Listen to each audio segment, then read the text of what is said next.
Bonjour à toutes et à tous, nous sommes le lundi 26 août, bienvenue dans votre bulletin d'information de la mi-journée. Hier, la Vendée et plus particulièrement la ville de La Roche-sur-Yon accueillait la flamme paralympique après avoir accueilli la flamme olympique le 4 juin dernier. Une nouvelle occasion de se rassembler autour de l'olympisme pour le public venu très nombreux. Plus de 20 000 personnes étaient présentes dans les rues pour encourager les 24 porteurs de cette flamme paralympique avant l'allumage du chaudron sur la place Jacques Chirac. Grégoire de Châtillon nous fait revivre cette journée pleine d'émotions.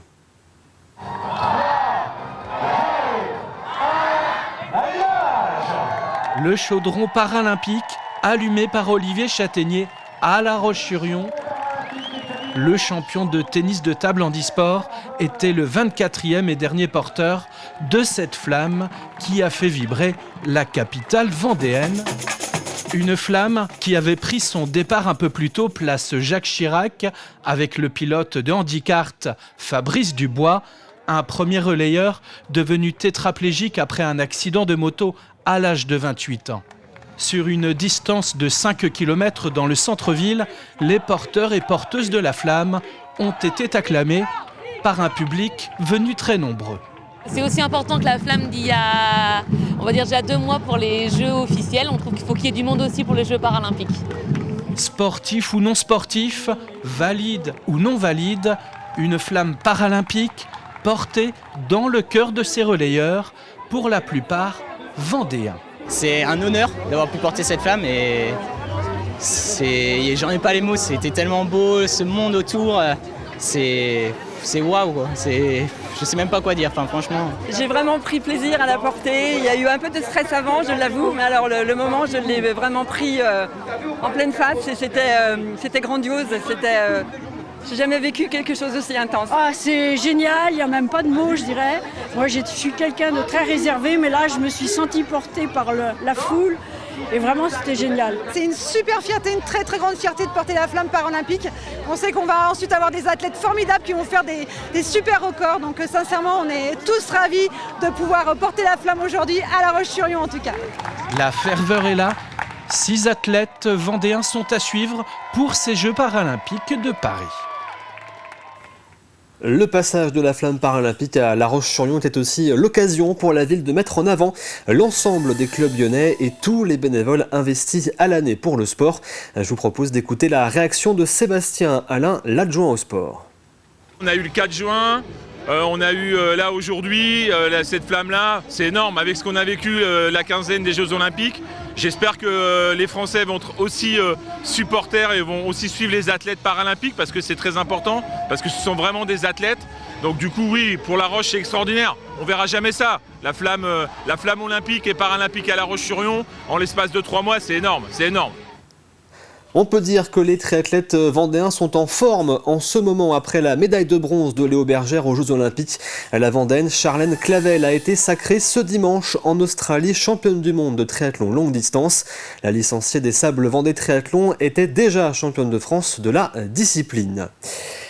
Un motard vendéen est décédé lors d'une compétition samedi sur le célèbre circuit de Nogaro dans le Gers.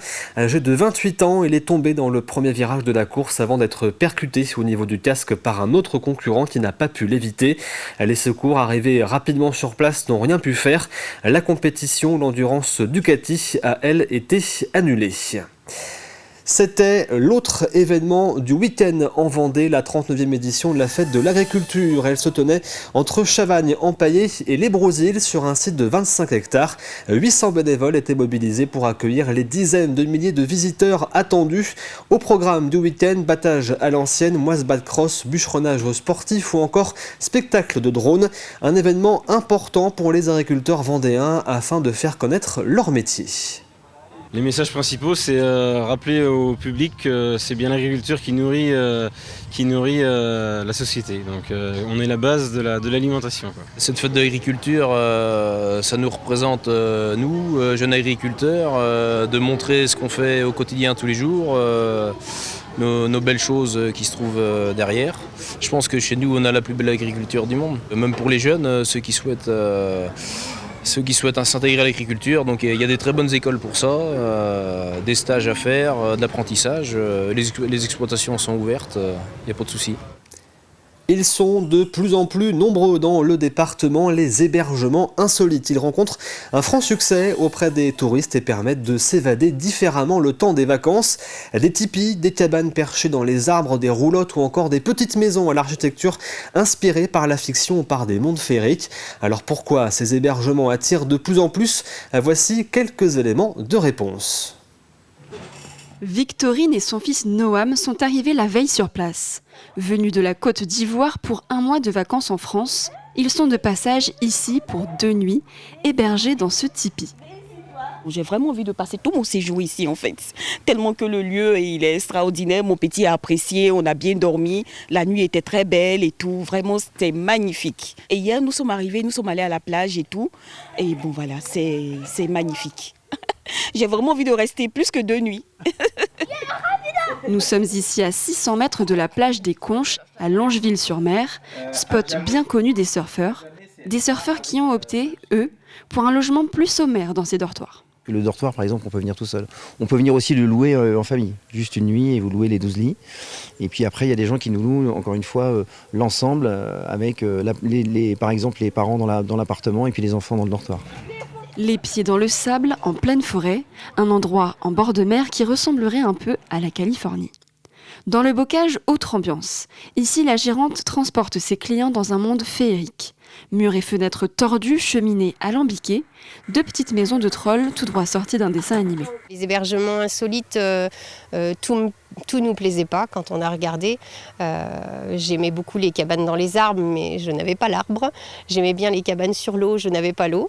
Et donc en fait on est parti sur ces petites maisons. Quand je les ai découvertes, j'ai beaucoup aimé et donc on a choisi ces casas très insolites. D'après le conseil départemental, la Vendée compte aujourd'hui environ 200 logements insolites, un chiffre en constante augmentation et qui reflète une envie de voyager au plus proche de la nature.